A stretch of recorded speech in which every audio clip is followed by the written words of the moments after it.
Welcome to Blake Street Banter. One of us knows what the word banter means. The other three are just along for the ride. James, say hi. Hi. Kirk, say what's up. What's up? And we are joined by Jeff Francis. What's up, Hello. Jeff? Hello. I had a whole introduction ready to go, typed it out, did my research on it, and I deleted it. I just wanted you to know we do talk about you quite a bit. Just Okay. as Rockies fans, like you're usually the first pitcher that comes to mind. We always bring you up when we're talking, arguing about the Coors effect, and just the fact that we have you on here is super exciting. Again, just because you've been part of our dialogue for, 27 years, 28 years now. Or, I mean, obviously not that long, but so thanks. Yeah. No, I'm glad to be here. I think the further I get from my playing career, the more fun it is to kind of think back on it. I don't think this is something I would have done while I was playing. Right. Because I was just too aware of maybe not aware, but I didn't like to talk about it, But I think it's been long enough now since I threw my last pitch that it is fun to think about it. If in some ways it feels like another life, but I have young kids, and as they get older, I think I'll probably relive it a little more, and it'll mean a little more to them. But this is fun, so it's fun to think about the good old playing days. Yeah. So going off of that, what are you up to now? Well, I tried to, as far as baseball goes. I was involved before the pandemic. I'm involved with the junior national program in Canada. So I was a pitching coach for that program, which is, not a constant thing, but a few trips a year, usually to the US or if there's any world championships or anything. So that's my involvement with baseball specifically, other than coaching my own children. I have 3 young children, one girl who plays softball, and then 2 boys who are too young to say they're ball players, but they enjoy at least playing in the front yard. So, other than that, with young children, there's no shortage of things to do around the house. And, that's really what I enjoy doing. I really haven't looked back since the last day I played baseball. How many broken windows have you gone through? Yeah, so at least to this point, the windows have been stationed behind my children as I throw, because I've noticed one of the superheroes for a dad who used to play professional baseball is I can hit the glove every time. So I haven't broken any windows or any noses or orbital bones yet. So I'm lucky. I can hit the glove just about every time when I play catch with them. You haven't lost it. Not inside 60 feet anyway. I haven't. I mean, anything beyond that, I can't really get it there anymore. That's awesome. I remember, I think Kirk was probably in the backyard with us, me, my brother, and all my friends. We'd play in the backyard. We had this one window. It would have been right down first base line that we hit probably about 4 times in 2 years. My mom just finally threw her hands up and said, "No more. You guys have to go to the park and play. Not playing out here." Yeah. And we had to do some extra chores, so I had to ask that. You mentioned that you're kind of getting more comfortable with talking about your playing career. The Rockies are playing the Phillies right now. I want to go back to that game 1 NLDS, where you're the game 1 starter, getting the second win of the Rockies postseason history, all of that. What do you remember about that? How big of a thrill was that after your Rocktober run? Just tell us everything that you remember about that outing, because you were kind of on fire. Yeah. I mean, I think because I wasn't that young, but I feel like I was pretty new, at least to playoff baseball. We all were, right, as a team. And I think the fact that I didn't know that I was going to be pitching that game until about 36 hours before the game started helped me, because I didn't have too much time to think about the enormity of the game, especially pitching in Philadelphia. Mm-hmm. The way we won game 163 and then didn't land in Philadelphia till about 8 o'clock the next morning. I didn't really get to sleep because I was the only one on the team that had to go to the ballpark, because I was the starting pitcher for the following day and had to do press conferences and media stuff.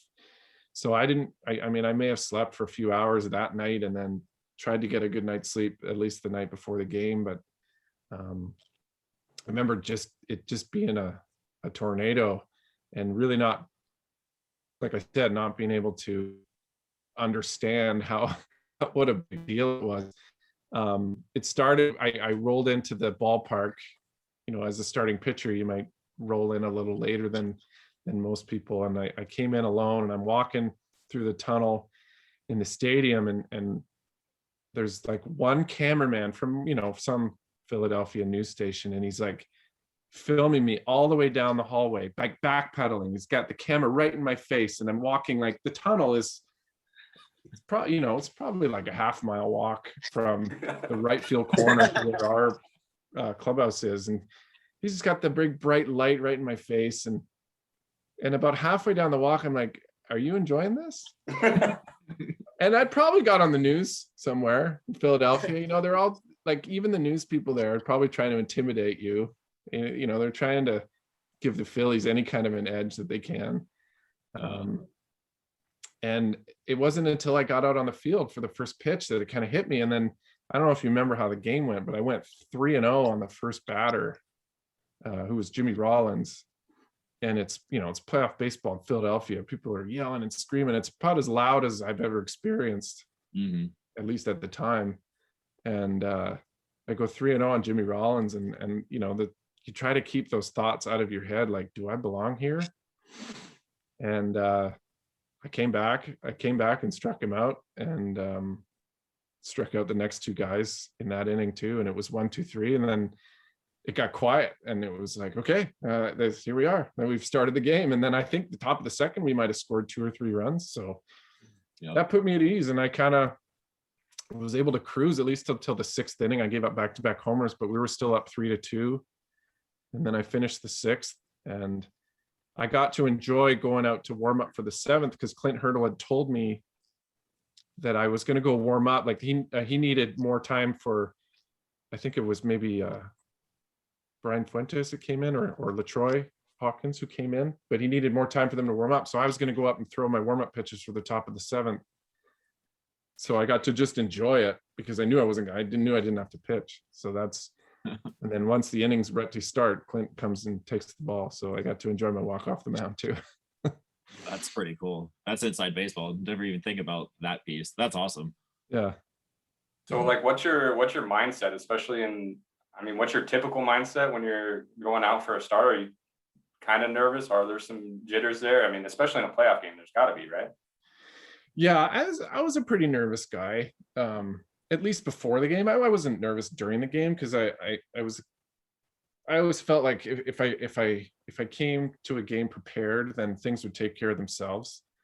But yeah, like leading up to a game, I didn't handle anticipation very well. In fact, my good friend Corey Sullivan, we had the same rookie year together, so we spent a lot of time together, and he's all over the Rockies broadcasts, and I'm sure he tells the story on the air to embarrass me a lot, but I used to throw up quite a bit before games.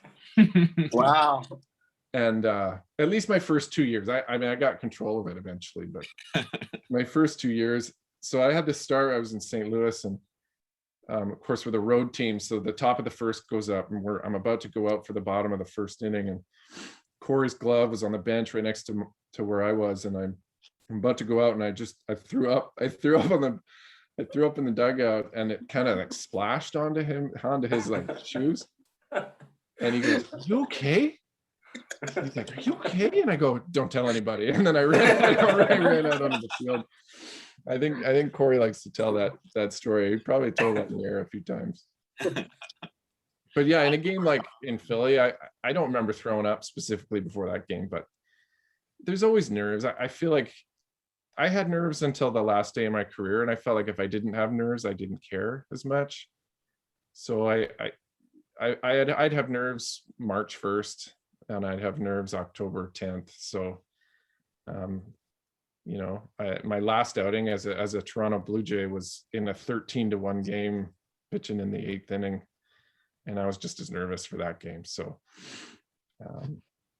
yeah, I just kind of want I'm a to. nervous guy. What's that? I did kind of want to talk about that a little bit, because watching you pitch, it never really seemed like you had you didn't show a lot of emotion. So you never really knew what was going on in your head or anything. And you always seemed pretty calm and cool, but I guess on the inside, we didn't on know. the inside, yeah, on the inside, and as a Rocky, we had a lot of bad games, a lot of losing seasons. I had a lot of bad games, I know personally, and inside there's a lot of frustration. One of my favorite athletes as a kid was Pete Sampras, and I never played competitive tennis, but I loved watching it, and I loved watching him. And I remember seeing an interview of his. I must have been, I don't know, 10, 12 years old, because this is kind of how I modeled myself. Was he said that he didn't like to show emotion because he didn't want the guy across the net knowing what he was thinking. He didn't want, if he was getting his butt beat in, then he wanted the other guy across the net thinking, gosh, I'm beating the crap out of this guy. Why isn't this guy frustrated? Why isn't this guy going crazy? And it's the same the other way, right? If you're beating somebody, you don't want to show too much emotion, because at some day it's going to come back around to you. So that's kind of how I always tried to pitch or tried to compete, was following that example. So going back to, Go ahead, Aaron. So has that mentality, since you're not a player anymore and you watch the game evolving now with a lot more emotions happening on the field, like Kershaw and Profar were getting at it the other day, like as a fan, do you appreciate it a little bit different, or what's your perspective on it as like an ex ball player? Like on the emotion shown on the field, like I saw that Yeah. Kershaw thing the other day, and I could see that being frustrating. I'm not sure I could have reacted the way Kershaw did, because I'd be thinking about the next pitch I had to make. Not that Kershaw wasn't, and Kershaw is probably as good at that as anybody in the history of baseball, but I just know that if I got too excited, I'd be taking myself out of the next pitch. So I'm not sure I could have ever reacted that way, but I still am a big fan of watching baseball, and I watch guys flip bats, or I watch pitchers fist pump after big strikeouts, and I love it. I really wish I could have done that, but I don't think I could have. I don't think I would have been at my best if I tried to do those things. Mm-hmm. I wish I could have. I mean, if I could have been a hitter, great, but if I could have felt so much at ease on a ball field that I could flip a bat after hitting a ball, that would have been nice, but there's no way I could have ever done it. Yeah, I'm not sure that fits your personality or persona. No, and it wouldn't, or would it help me be good the next time at bat? But for some people it does. They're just so good at it that they can just live in the moment like that, I guess. Did it ever get under your skin? Obviously you're not going to show the emotion, but like, did it ever get under your skin when others were showing emotion? Or like, especially specifically like against you? I don't think I ever noticed really in the moment. I can only think of a few times where somebody really like enjoyed their homer off me, and I didn't even see it in the moment. I saw it on tape after the game, right? So I remember there was even one time in those very playoffs in the NLCS against the Diamondbacks where I hit Justin Upton with a pitch in like the 6th inning or something, and I was so mad at myself for having done it. I didn't even notice him like staring at me because I guess he thought I did it on purpose. So I get the ball back and I'm walking around the mound like stewing with myself. I guess Justin Upton is still staring at me from home plate, and Tulo is walking to the mound yelling at Justin Upton for me. I didn't even realize. So I guess I just had my head down so much. And again, like, I don't think me getting upset at somebody flipping a bat is going to help me be any better. Right. So I could be frustrated with it all I want, but I think the more I give into that, or the more I let that bother me, the more that I'm going to let that take me out of what I'm doing. Yeah. Changes your game. Yeah. Yeah. And that's a personal thing for me. I think a lot of pitchers like to pitch angry. I've read about Tyler Glass now. He likes to fabricate reasons that he's angry, and that helps him pitch better. That wouldn't help work for me, but I like to read that works for him. It makes a lot of sense then why you didn't really show a lot of emotion. It's because you were just so focused on what you're going to be doing next that it wasn't even a thought of yours. Yeah, and I think that's how I always competed. That's that model that I tried to follow off of some of my favorite athletes. My favorite athletes were guys who didn't show a lot of emotion. So was it really a one pitch at a time kind of mindset every time you were out there, whether it's, what the situation was? Yeah, I think you try to simplify things as much as you can. I mean, as a pitcher, I'm sure it's the same as a hitter, but there's just a million things you could be thinking of. You work on your delivery every time you throw a ball, but when you get on the mound, it needs to be out of your mind. The things you practice have to just happen. You need to practice them enough so that they just happen. And you can think about the things you need to think about, where the ball's going, or who the hitter is, and your pitch selection and things like that. Mhm. Yeah. Was your game day routine any different than your off days? It was a little more relaxed on my non-pitching days, right? I could show up to the ballpark. I mean, obviously I get there a lot earlier because a starting pitcher's job really is before the game, and you just relax and watch the game. But I would show up on a day, and you'd probably find me joking or laughing a lot more on a day that I wasn't pitching, because again, I can't show that emotion when I'm pitching, right? It doesn't work for me. Like even laughing, laughing wouldn't work for me because I feel like I'd be taking my focus away. But some people can do it, Yeah. I was always curious. I always, playing Legion ball growing up, I had to mow the lawn before game day just to be active. It was just one of those things. It was part of my routine and stuff. And probably because you did it once and then you threw a shutout or something. And I definitely wasn't throwing shutouts. I probably got 2 singles and didn't get yelled at by the coach. The next game. Yeah. It wasn't shutouts, but it was something like that. It was like, I just played better today, and this is what I did. That whole baseball superstition stuff. Never touching the line and mowing the lawn. I had to mow the lawn by noon if I had to be there, and it was just one of those things. Yeah. So just wondering, did you have any superstitions? Did I have any superstitions? Yeah, like any of those big ones, baseball. I think as my career went on, I tried not to. Like I tried to go against them if I had any, because I didn't like relying on them. I played with some really superstitious players, and Todd Helton was as superstitious a guy as I've ever met, and it would almost hamper him, like it would almost cripple him. I remember seeing him come up between at bats, and he'd be taking bats out of other guys' lockers and flipping them around, just testing them, and taking routes to the ballpark. If he got 2-3 hits one day, it had to be the same route to the ballpark the next day, or the person he had lunch with on the road, if he got 2-3 hits that night, it had to be the same guy the next day. I tried not to do that. And you mentioned the stepping on the line thing.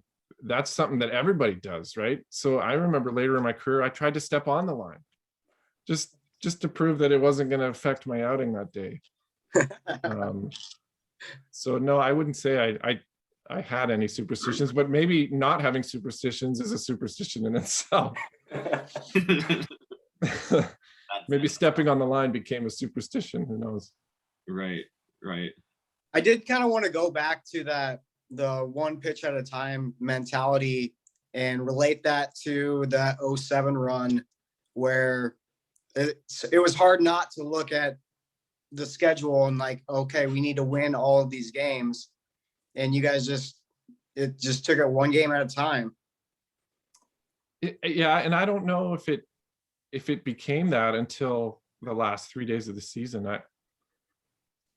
I know we were like, we just kept winning and kept winning and kept winning, but I'm not sure we really thought that enough teams would lose that we could get in there. We just kind of were riding a wave, and we couldn't lose. And I don't think, like I said, I don't think it was until the last, say, 7 days of the season where we were like thinking to ourselves, this is going to be playoffs. and I don't think we even thought about not getting into the playoffs. I guess it's hard to remember at this point, but nobody was nervous. Nobody was saying we had to win all our games. We just kept winning, and if we didn't win, we were right where we probably were supposed to be, I guess. When you're the underdog team and you don't have a lot of expectation to live up to, I think that's an easier place to be, as you can see by the 2008 Rockies, who were expected to win a lot of games and did not. Yeah. Do you remember 163 pretty well in that 07 season? We hung out that day, by the way. You all were there? Yeah, Kirk wasn't, sorry, Kirk, but Aaron and I were. We were up on the purple row, first baseline, a little bit up. Okay. Home plate. I think we painted our faces. We definitely painted our faces. It was something else. I was a freshman in college at the time, so I kind of had an excuse. Aaron was a sophomore or junior, so I'm not sure what he was thinking. I was there to have a good time, man. Game 163. Come on, let's go. Yeah, what a game. What a Yeah. game. I remember thinking, because I knew if we won, I'd be the first pitcher in the playoffs. And how many times I went back and forth thinking, okay, I'm pitching. No, I'm not pitching. Okay, I'm pitching. No, I'm not pitching. And my brother actually got married that October in Croatia. His wife's from Croatia. So I got married October 13th in Croatia, and I had my flights booked. Like, we booked our flights in like July, not really thinking we're going to make the playoffs. So it was like, okay, I'm going to Philly. No, I'm going to Croatia. No, I'm going to Philly. And how many times during that game did you think, like, okay, the Rockies might win. The Rockies aren't going to win. No, they might win. No, they're not going to win. I think it was in the top of the 13th, and Scott Hairston hit a 2-run home run, and you could hear a pin drop. The people, 5,000 people. I heard Brian Giles, of all people, shouting from the dugout, and I'm on the purple row. Really? Yeah, it was pretty surreal. So anyway, I just want to know, did Holiday touch the plate or not? As far as I'm concerned, he touched the plate. I'm not. Hey, look, we'll put it this way: if there was video replay, I'm not sure they could have proved he didn't. So they probably wouldn't have changed it. I think you're absolutely right. I feel like Tim McClellan could have had a more excited safe call there, though. It was a little dry. Yeah. So you're Canadian. I am very curious. We had a question from somebody that blogs for us.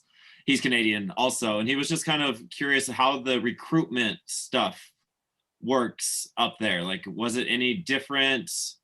Like your journey, you went to like NAIA college and you got recruited and scouted on all that. Just kind of walk us through that journey. Like, what is there anything different up there? How does that kind of play out? I think now there's not much difference between Canada and the US as far as scouting. I mean, I think at the time there probably was less different.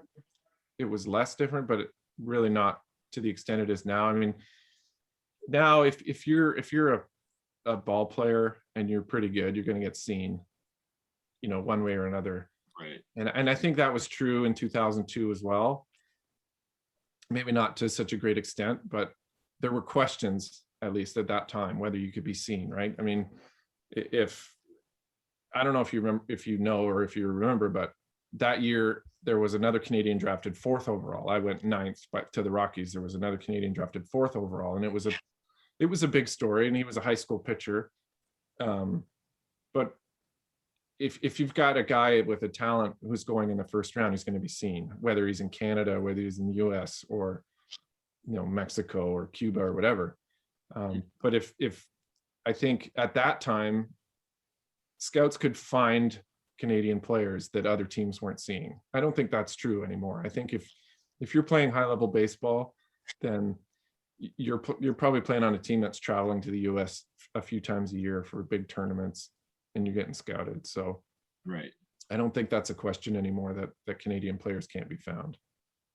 Was it always baseball for you, or were you playing other sports too growing up? I played lots of sports as a kid. I was just a kind of a sport kid, whatever the season was. I played baseball from a young age, from 5 years old. And I always loved it, but soccer was my first love. I think as a young kid, if you're just a fast runner, you can play soccer well. Baseball, and learning this with young children is hard for little kids, right? If you might have a kid who can play, who can catch, but playing on a team full of 5-6-year-olds is tough. So I fell in love with soccer at a young age, and then eventually it kind of grew too tall to be a fast runner anymore. And in junior high school, fell in love with basketball because you could play it by yourself on the street. Until I was about 15, and then kind of realized once I started playing kind of like travel, I guess you call it, baseball or high level baseball, I realized that was my shot at being an athlete of some kind. I always wanted to be an athlete. You know, I always pictured myself playing in the NBA or playing in the NHL or playing in the MLB, and just came around when I was 16, 17 that baseball was my only shot to at least play college baseball. So that was my decision making, and whatever the season was, that was what I was playing. And I that's what I try to do with my children now too, is they're just playing whatever is in season, right? They play hockey in the winters and soccer and baseball in the spring and summer. So that was one of my other questions was, what'd you want to do when you were a kid? You know, your first dream job, was it always being an athlete? And I mean, if it was, when do you know like baseball clicked for you? Like, when was that moment when you knew like, I'm going to be something at this? I didn't know until I was in university.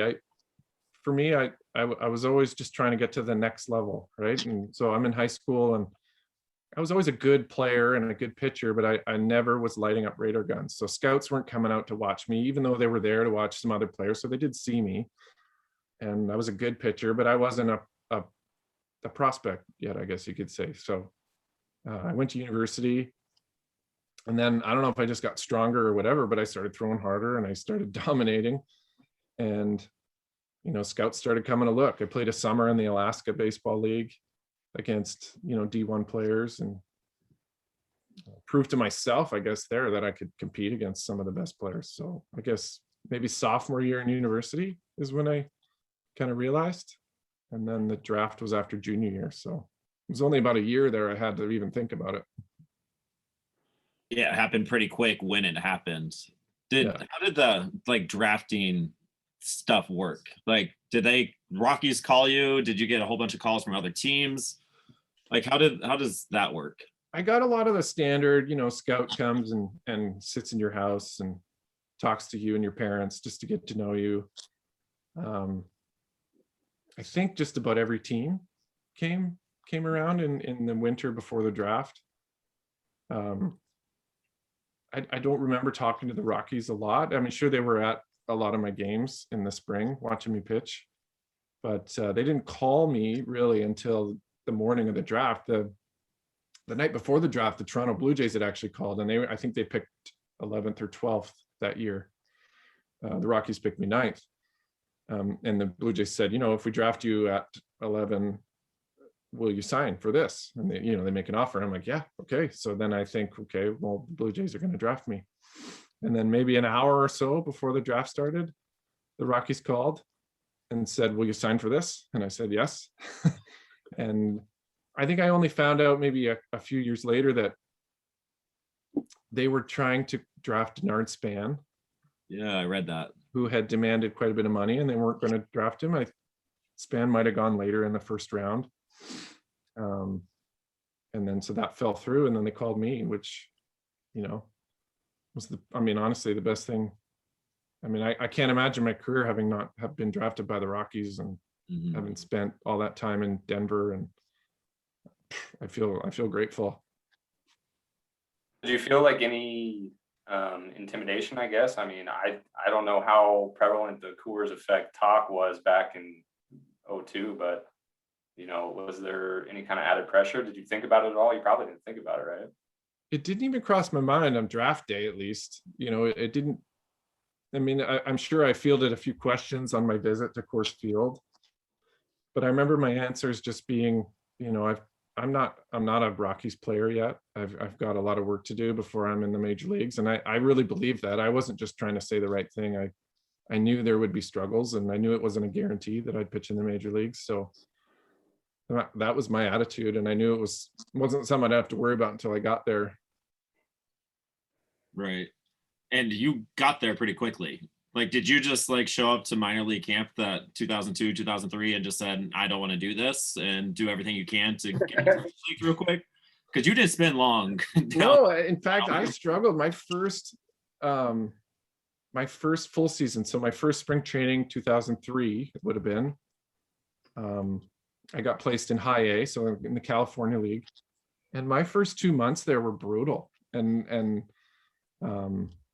it had me thinking, like, you know, what am I doing wrong? Because I'd look around and I'd see some of the pitchers having success, and I was outworking them, some of them. You know, if anybody's listening to this, I don't want to make anybody sound bad, but I always felt like if I worked, that I'd get results. That was kind of my attitude. And if I looked around and some people with the work they were putting in, and they were getting good results, and I wasn't getting those results. And I was wondering, I was starting to doubt, you know, my preparation. And my first 2 months were brutal. And, you know, fortunately I had a good pitching coach who stuck with me, spent a lot of time with me, taught me a lot of things, some important things that I took till my last day pitching. And I turned it around, and it was almost like the flick of a switch. I started pitching like I knew I could, and I rode that all the way. I mean, it lasted right up like a couple of years until I got called up for the first time. I rode a wave of confidence that really I spent the rest of my career trying to recapture. Yeah, that makes sense. Can you give us one of the things the coach told you? Like, was it just like rotate your body like 12 degrees this way? Was it something simple, or was it a lot? Yeah, more? it would be nice if it was something so specific, right? But like, it's so much of pitching is trying to keep it simple. And I remember there was a bullpen session I had after a bad start, and I was talking with my pitching coach, and, you know, I'm trying to hit the glove here, trying to hit the glove on this side. And the catcher, who was Dan Conway, was a teammate of mine, really all through the minor leagues. He came up to the pitcher's mound after a pitch, and he was almost fed up with like trying to catch whatever slop I was trying to throw up there. And he was tired of watching me do whatever I was doing. And he kind of just told me, like, why don't you just throw the ball hard as you can? Just like throw the ball harder. and just that little thing, it kind of got me mad that he was like tired of watching me struggle.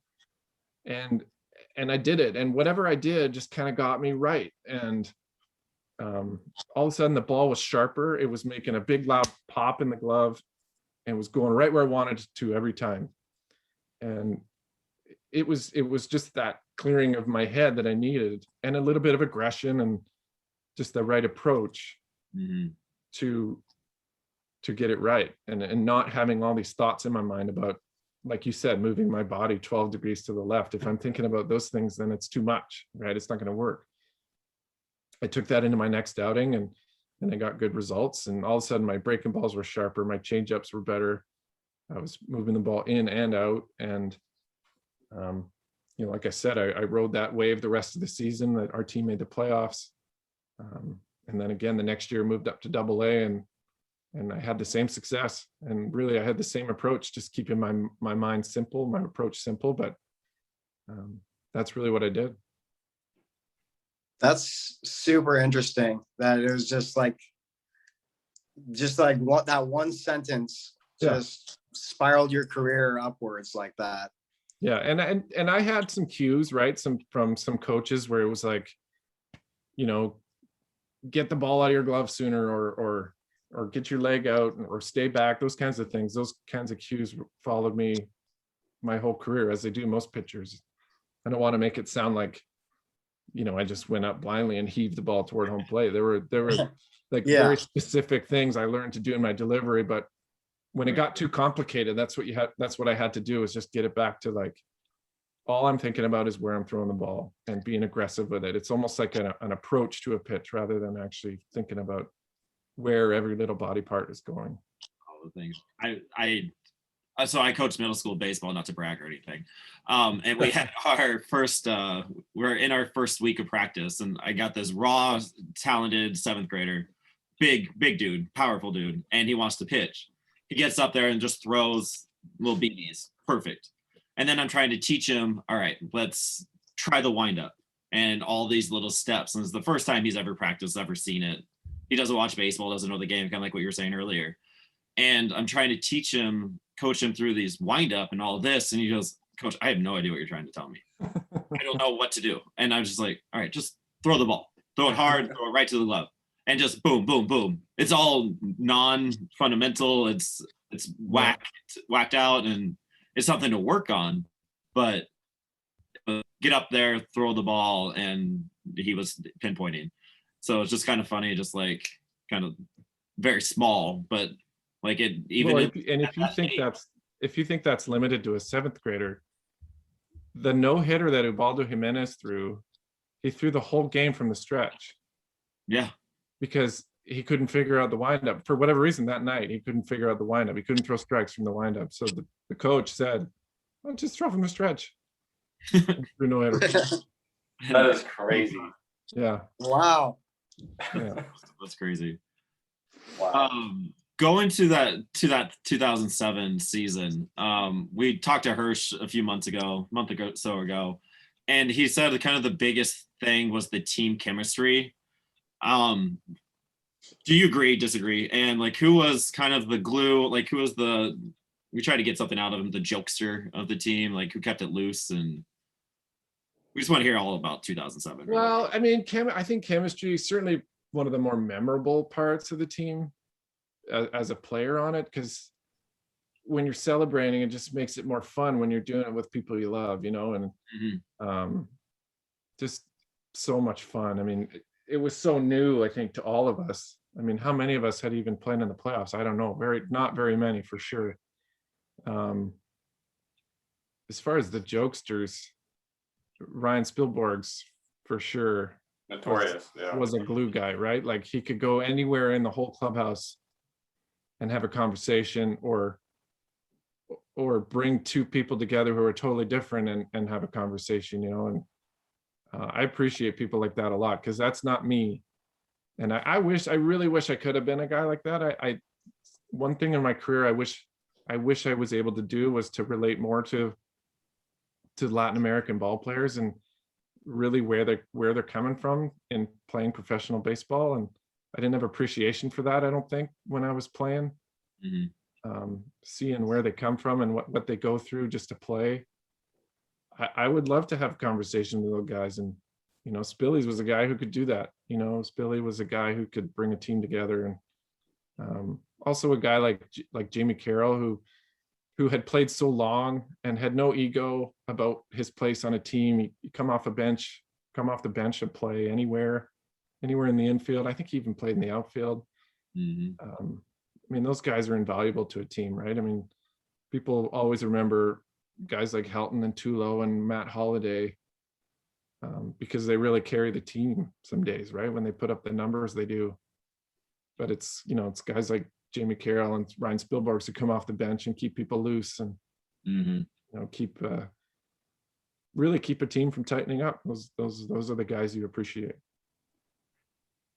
Yeah, I think that was Hirsch's answer too. Was Spilly was the glue guy going through and through, and that's a special talent too. Like being able to connect people with all different backgrounds and just go out and just talk and connect. And yeah, and I think you see it on TV too. I whenever I try to have a Rockies game on, you can tell Spilly's he's just always been good at broadcasting. I hear him on the radio too, and he loves baseball. He loves talking to people.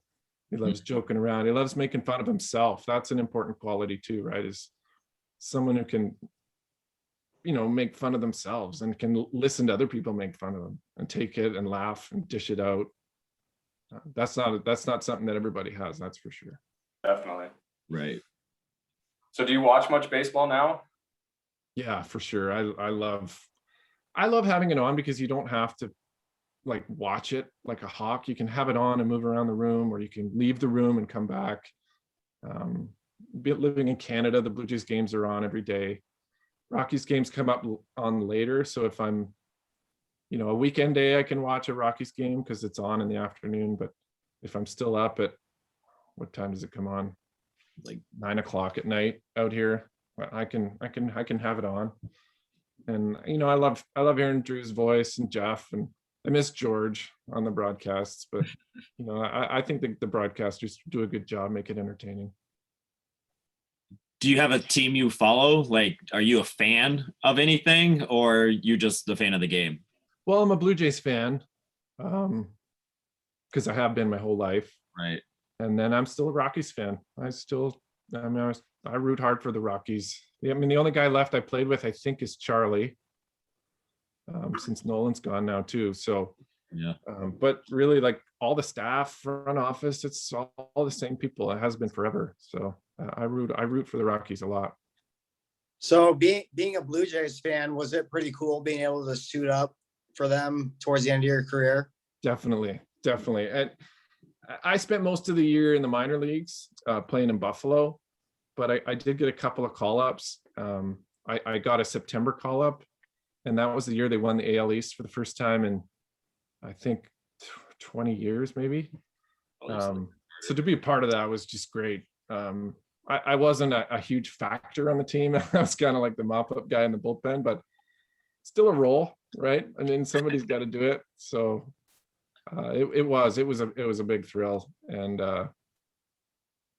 I think it being my last team too, like I got it to be my last team. Like, I've got the Blue Jays jersey hanging on the wall with my picture. So yeah, it's a cool memory, no doubt.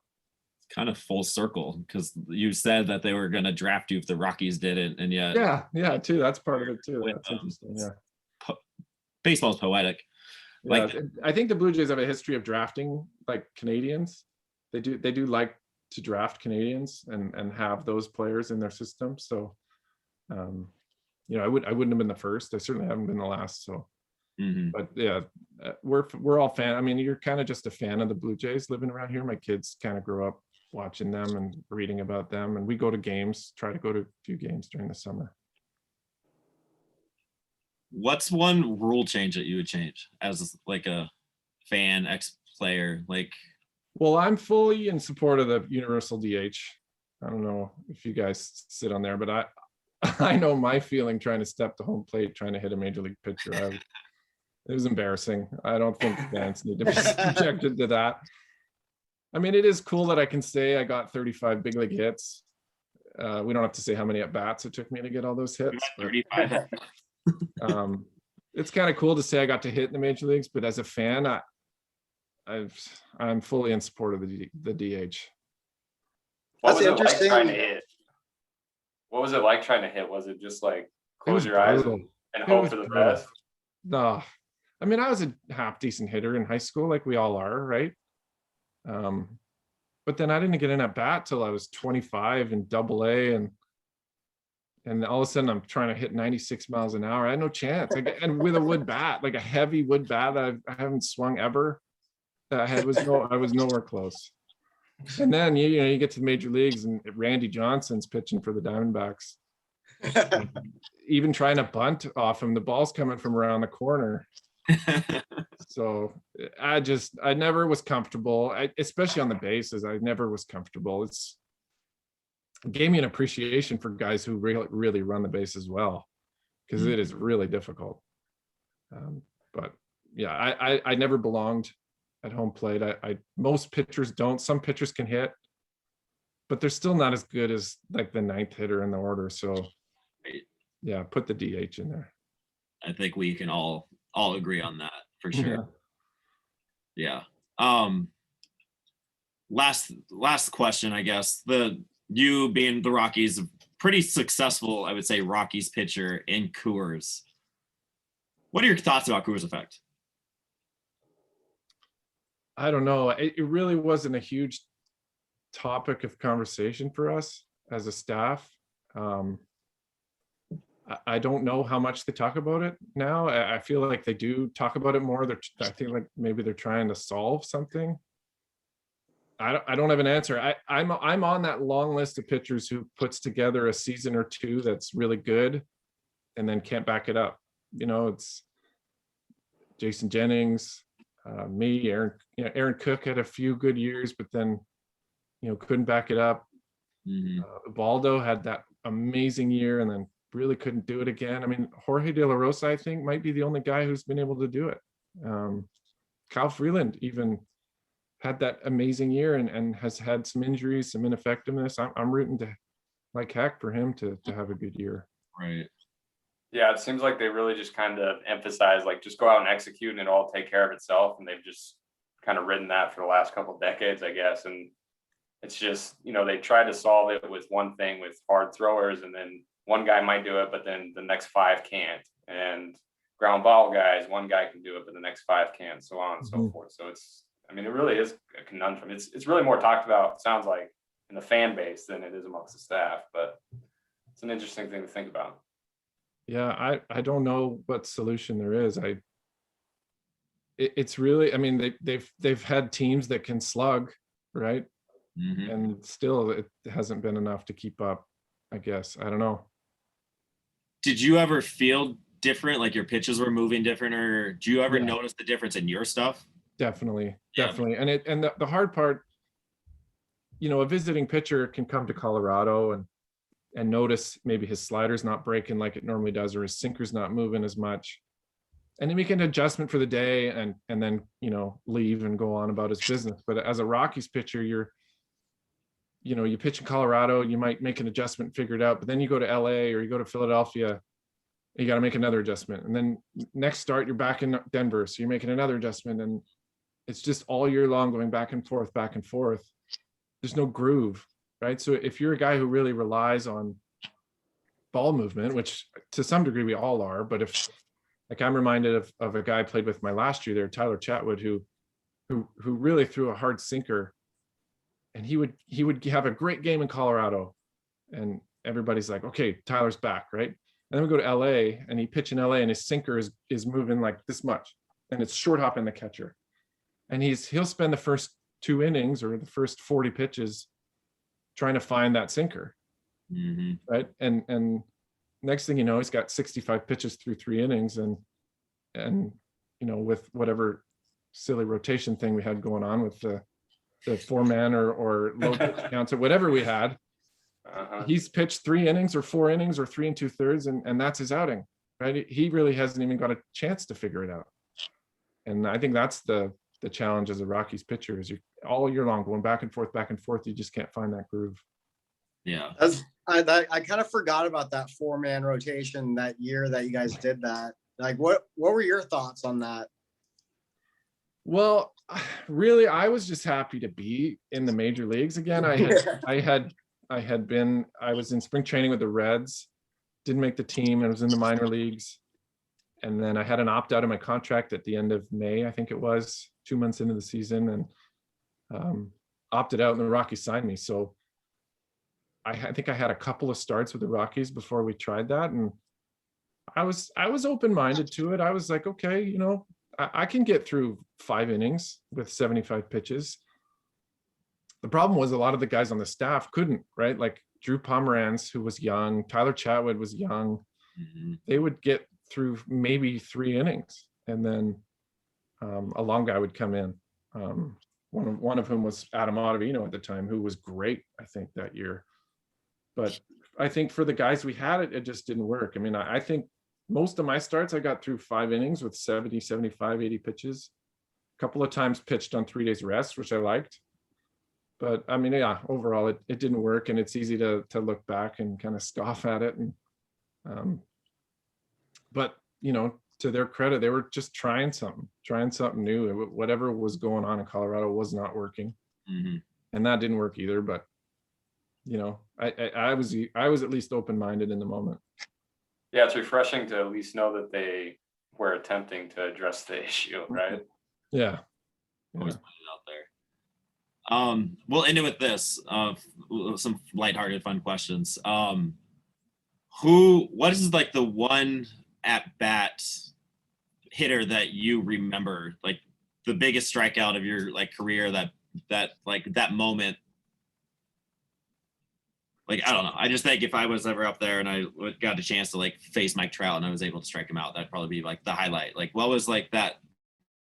When he went across his- Well, my second start in the major leagues was in San Francisco, and it wasn't a good start.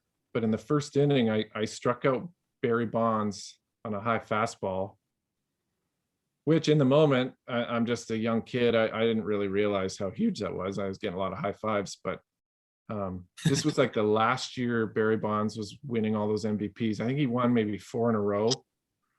And if you threw ball 1, it was an intentional walk. Like if you went 1-0, the 4 was coming from the dugout to put him on. So that was really at the height of Barry Bonds. So I guess to be able to have struck him out, I guess was kind of cool. I still remember it for sure. That's awesome. Yeah. I think, yeah, it's like kind of crazy to be talking to somebody who struck out Barry Bonds. Like that's This might be the highlight of my life, right? I'm not a big fan of Barry Bonds, so the fact that you struck him out and we're sitting here talking about it, that's cool. Well, he definitely got me a couple times later on. I mean, being in San Francisco, we faced him enough that I gave up probably a couple of splashdown homers. So I was watching a broadcast the other day, and Drew and Jeff were talking about how, you know, despite whatever your personal feelings are about the era and Barry and whatever it is, when they talk to big league guys, everybody says the greatest hitter of all time is Barry Bonds. Would you agree with that? probably the best I ever saw, and like as a young player coming into the major leagues, intimidating. I mean, he was not only a huge guy, but just larger than life. I mean, he stood right on home plate, and his stance there was like leaning over with his bat waving, choked up with his bat waving. I mean, he was daunting, you know, for a young guy coming up. There was nowhere to put the ball. There was nowhere you could throw it thinking, okay, he can't hit this for a homer. You know, there was nowhere you could throw it thinking like, okay, well, he'll just hit a single to the left. Anywhere you put it, anywhere near him, he could hit a homer. And most of them he did, because he didn't see a lot of strikes, but he still hit, 50 homers a year. Yeah. Barry Bonds, man. That's cool. Yeah. You struck him out. That was the question. That's what we're going to focus on. You struck out Barry Bonds. That's cool. Jeff, real quick, where was your favorite place to pitch? Oh, I like that. Or what was like the best park you ever went to, or anything like that? My favorite ballpark, other than Coors Field, I really think Coors Field is one of the prettiest ballparks in all of baseball. But my favorite, other than that, was Dodger Stadium. I just think it was the loudest. A few times I pitched there and it was full, and it was the loudest. Their sound system is like one like, I don't know if you've been there, but it's one like giant speaker in center field.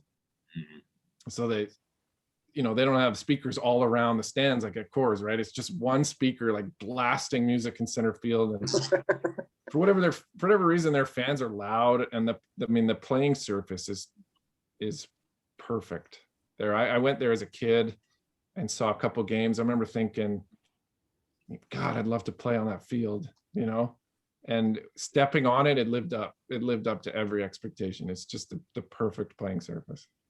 I think. Go ahead, Kirk. Well, I was just gonna say that I noticed earlier you mentioned playing in Philly.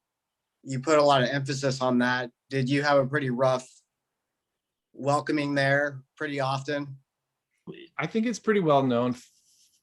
Philly fan, I don't know how much trouble I'll get in for saying this. Philly fans are the worst fans. But I think that's they're the certifiable. best, because they're the best at being bad. Yes. Because they are rotten. Worse than the towns you probably think would be, like New York.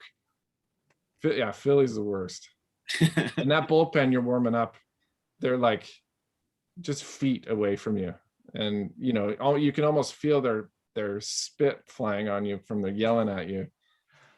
So they're bad. They're bad. If you ask people that question, who are the worst fans for a visiting player, you'd probably get a lot of Phillies for answers.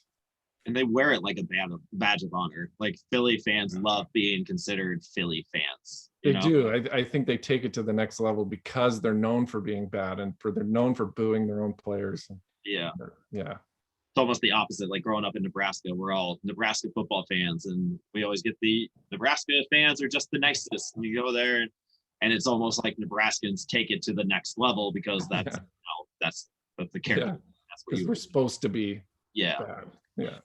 I remember when I was young, I went to Coors Field and Manny was playing left, and we got like in the front couple seats down the third base line, and we shouted something at Manny Ramirez, and it was a full stadium, and we shouted something silly. It was like, Manny thinks hot dogs are sandwiches or something like that, and he heard us, and he turned and he just glared at us, and I was like, I'm never trying to heckle somebody ever again. Like okay, I'm done. I think we all looked at each other like, holy crap, he heard us. He responded to us. And I think he's upset, and I don't like that. I wonder if he remembers that. We should have him on. I think we'll try. That would be pretty epic. That would be awesome. Jeff, thank you so much for coming on and just talking ball and talking about all the questions we've had since 2007 and all that. So thanks, Yeah, man. it was fun. Really appreciate it. Yeah, thanks for having me. Thanks, Jeff. Have a good weekend.